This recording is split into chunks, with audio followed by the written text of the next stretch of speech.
Good morning, dear students. Today we will learn lesson number 8, lesson name Soils of India. Lesson number 8, lesson name Soils of India.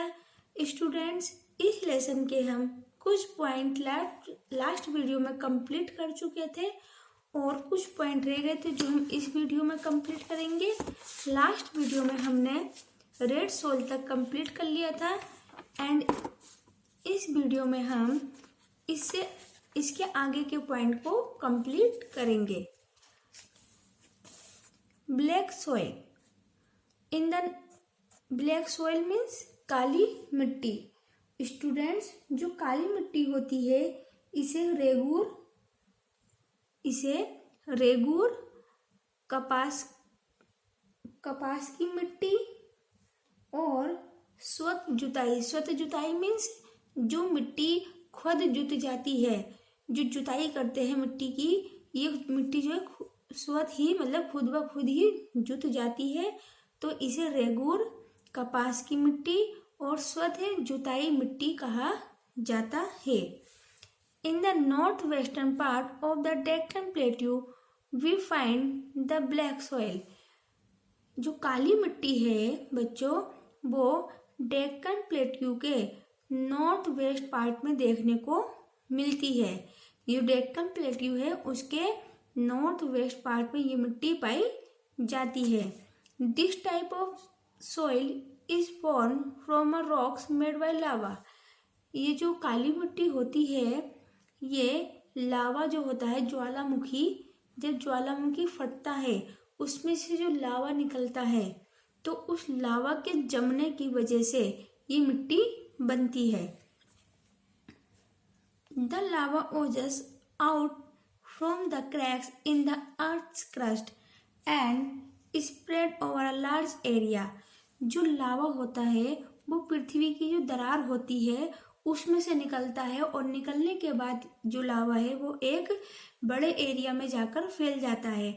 आपने देखा होगा, net पर देखा होगा, वैसे भी बुक में देखा होगा, जो पिक्चर्स होती हैं उसमें आपने देखा होगा लावा कैसे निकलता है।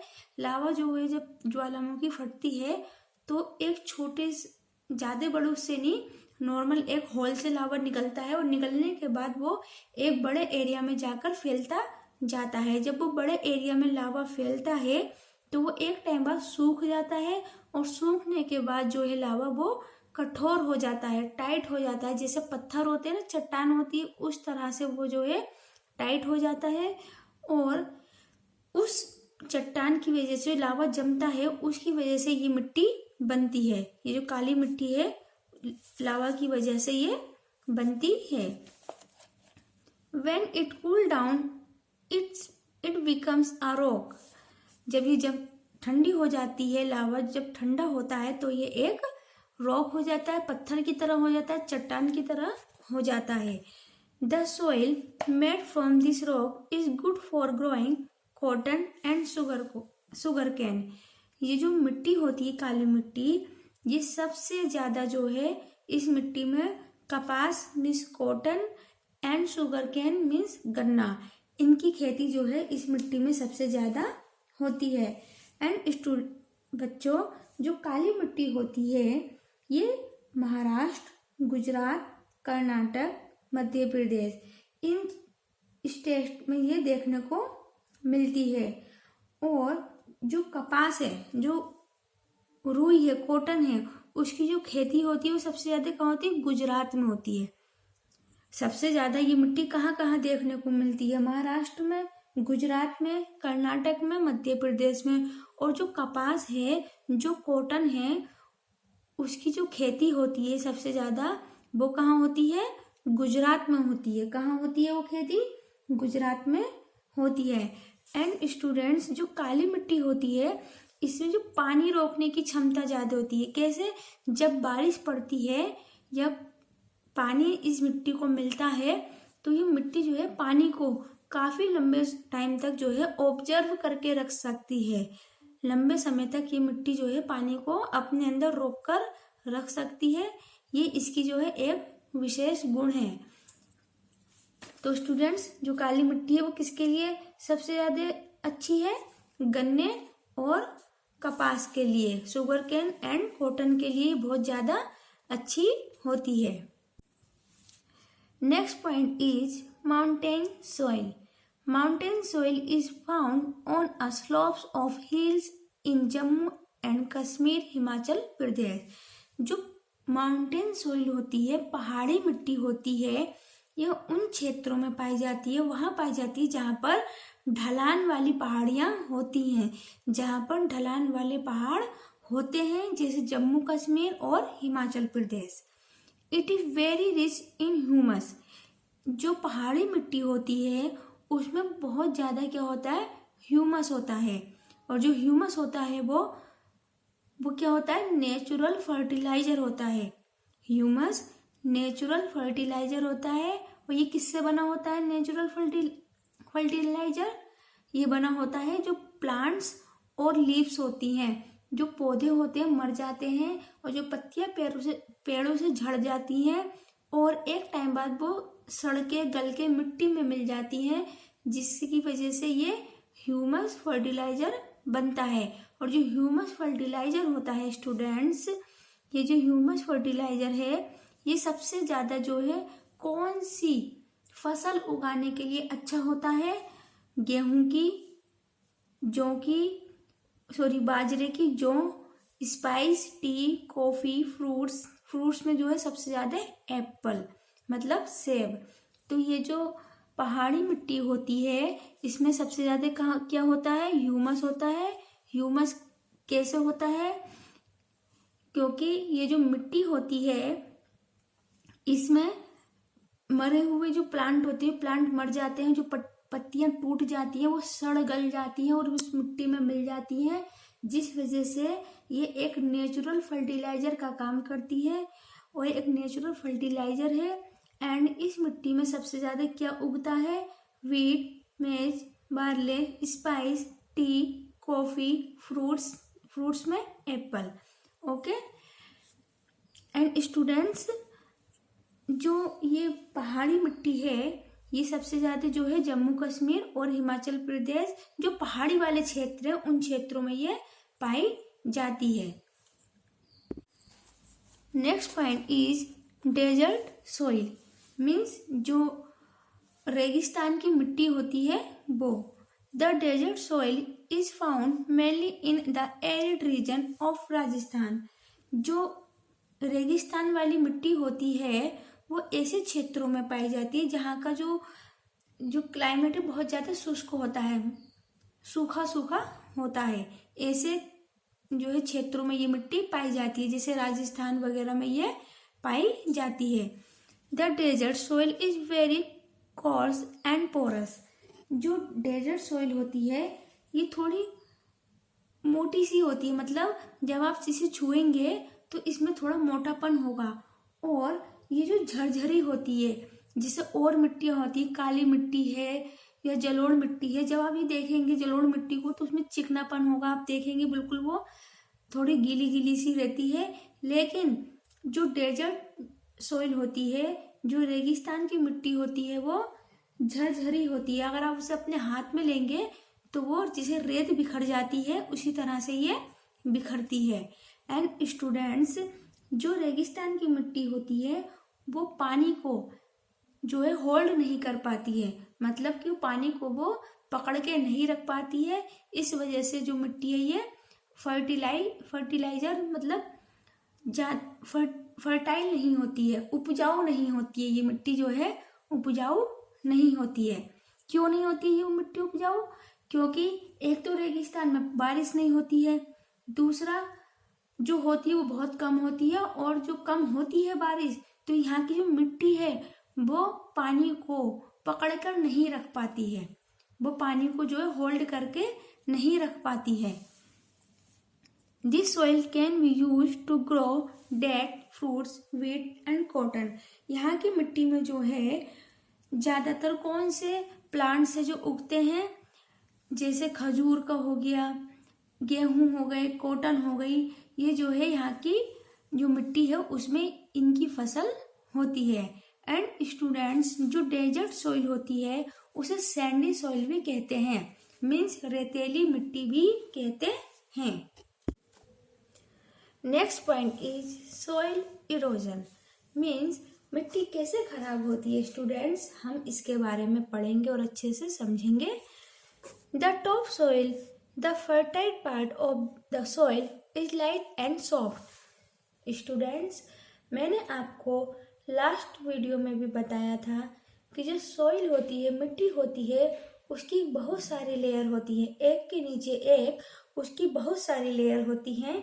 तो जो मिट्टी की सबसे ऊपर की लेयर होती है उसे टॉप सॉइल कहते हैं, और जो टॉप सॉइल होती है वो जो है बहुत ज़्यादा फर्टाइल होती है, हल्की होती है और सॉफ्ट होती है।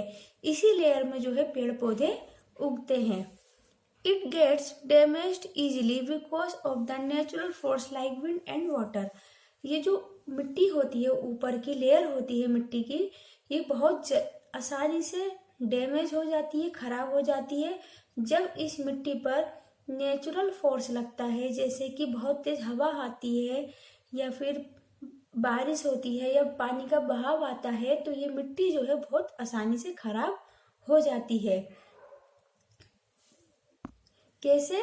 जैसे हवा चली, तेजी के साथ हवा चली, बहुत तेजी के साथ हवा चलती है तो वो क्या करती है, मिट्टी को अपने साथ उड़ाकर ले जाती है, जिस वजह से मिट्टी के जो कण होते हैं वो बिखर जाते हैं और मिट्टी खराब हो जाती है।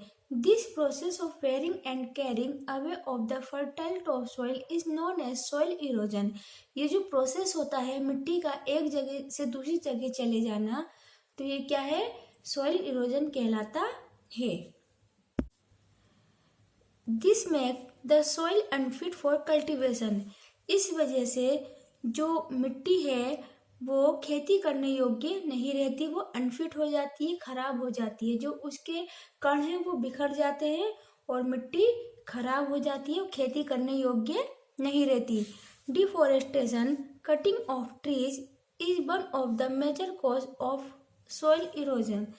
जो स्टूडेंट्स बड़ी मात्रा में पेड़ों को काटा जा रहा है, ये सॉइल इरोजन का बहुत बड़ा कारण है। सॉइल इरोजन का ये बहुत बड़ा कारण है। कैसे? जब स्टूडेंट्स पेड़ पौधे होंगे, एक मान लीजिए एक बड़े मैदान में पेड़ पौधे लगे हुए हैं और जब तेज हवा आएगी तो वो पेड़ पौधों की वजह से जमीन तक नहीं पहुंच पाएगी, जिस वजह से मिट्टी एक जगह से उड़कर दूसरी जगह नहीं जाएगी। या फिर जो पेड़ों की जड़ें हैं वो मिट्टी के अंदर मिट्टी को कसके पकड़े हुए रखती हैं। जब तेज बारिश होती है या बाढ़ की आती है तो ये पेड़ जो हैं मिट्टी को कसके पकड़ कर रखते हैं, पेड़ों की जड़ें, और जिस वजह से मिट्टी पानी के साथ नहीं बह पाती। लेकिन अगर हम पेड़ पौधों को काट देंगे, एक मैदान सा बना देंगे और पेड़ पौधे काट देंगे, तो बारिश हो या हवा हो वो मिट्टी को आसानी से अपने साथ बहाकर या उड़ाकर ले जा सकती है। तो यही कारण है कि जो पेड़ पौधे काटे जा रहे हैं, इस वजह से मिट्टी बहुत ज्यादा खराब हो रही है। Without trees to hold the soil and absorb water, rain wash the top soil away. Means जब पेड़ पौधे नहीं होंगे स्टूडेंट्स, तो क्या होगा, जो बारिश का पानी होता है वो मिट्टी में ज्यादा अंदर तक चला जाता है, मतलब कि ज्यादा चला जाता है, मिट्टी पानी को ज्यादा एब्जॉर्ब कर लेती है, जिस वजह से मिट्टी जो है ढीली पड़कर बह जाती है, पानी के बहाव के साथ वो बह जाती है और सॉइल इरोजन होता है। This also affect the growth of the plants as they mainly grow in the top soil.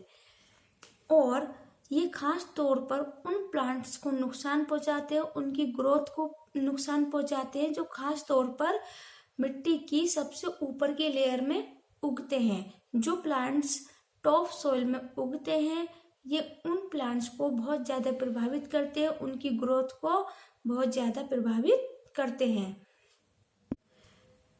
Next and last point is soil conservation. Means मिट्टी को कैसे बचाया जा सकता है, खराब होने से मिट्टी को कैसे रोका जा सकता है। We must take step to prevent soil erosion by planting more trees. हम जो है मिट्टी के कटाव को रोकने के लिए, मिट्टी को बचाने के लिए जो है हमें ज़्यादा से ज़्यादा पेड़ लगाने चाहिए। क्या करने चाहिए? ज़्यादा से ज़्यादा पेड़ पौधे लगाने चाहिए। The roots of the trees help to hold the soil together. जो पेड़ पौधों की जो जड़ें होती हैं वो मिट्टी को जो है एक साथ कस के पकड़ कर रखती हैं, जिस वजह से मिट्टी का जो कटाव नहीं हो पाता है। This stops the carrying away of the top soil by rain water and wind. जिस वजह से ये जो बारिश है, पानी है या हवा है, तो ये मिट्टी की जो ऊपर की लेयर है उसे अपने साथ नहीं ले जा पाती। बारिश का पानी है तो वो मिट्टी की ऊपर की लेयर को बहाकर नहीं ले जा सकता। हवा है वो मिट्टी की ऊपर की लेयर को उड़ाकर नहीं ले जा सकती। क्यों नहीं ले जा सकती? क्योंकि वहाँ पर पेड़ पौधे हैं, उनकी जो जड़ें होती हैं वो मिट्टी को कस के पकड़ कर रखती हैं, और जो पेड़ पौधे होते हैं वो हवा को जमीन तक नहीं पहुँचने देते। Farmers should use natural organic fertilizer such as cow dung and compost instead of chemical fertilizer to reduce soil degradation. Means students जो किसान होते हैं उन्हें केमिकल फर्टिलाइजर की जगह नेचुरल फर्टिलाइजर, जैसे कि गाय का गोबर, इस टाइप से फर्टिलाइजर बनते हैं जो नेचुरल होते हैं, उनका यूज करना चाहिए, ना कि केमिकल फर्टिलाइजर का। जो केमिकल फर्टिलाइजर का यूज करते हैं किसान, उस वजह से जो है मिट्टी जो है खराब हो जाती है। यदि वो नेचुरल फर्टिलाइजर का यूज करेंगे तो मिट्टी जो है बहुत ज़्यादा उपजाऊ हो जाएगी और अच्छी होती है। They should also practice crop rotation to prevent soil damage. Terrace farming is an effective method to check soil erosion in the hills. मिट्टी को खराब होने से रोकने के लिए जो है क्रॉप रोटेशन का यूज करना चाहिए, और जो मिट्टी है उसके कटाव को रोकने के लिए जो टेरेस फार्मिंग होती है, जो कि खास तौर पर पहाड़ी क्षेत्रों में होती है, ये एक इफेक्टिव मेथड है। मतलब कि एक अच्छा मेथड है कि जो है मिट्टी के कटाव को रोका जा सके। जो टेरेस फार्मिंग करके मिट्टी के कटाव को रोका जा सकता है। एंड स्टूडेंट्स, हमें जो है पेड़ पौधों को नहीं काटना चाहिए। वो सिर्फ मिट्टी को ही नहीं बचाते, वो हमें भी जीवन देते हैं। हर एक प्राणी एक दूसरे पर निर्भर है। पेड़ पौधे जो है से हमें जो है ऑक्सीजन मिलती है और खाना मिलता है और हरियाली होती है, प्रदूषण नहीं होता है। इसलिए स्टूडेंट्स, हमें पेड़ पौधे नहीं काटने चाहिए, बल्कि ज़्यादा से ज़्यादा जो पेड़ पौधे वो हमें लगाने चाहिए। And students, lesson number 8 complete हो चुका है। आई होप आप लोगों को अच्छे से समझ में आया हो। Take care, good bye.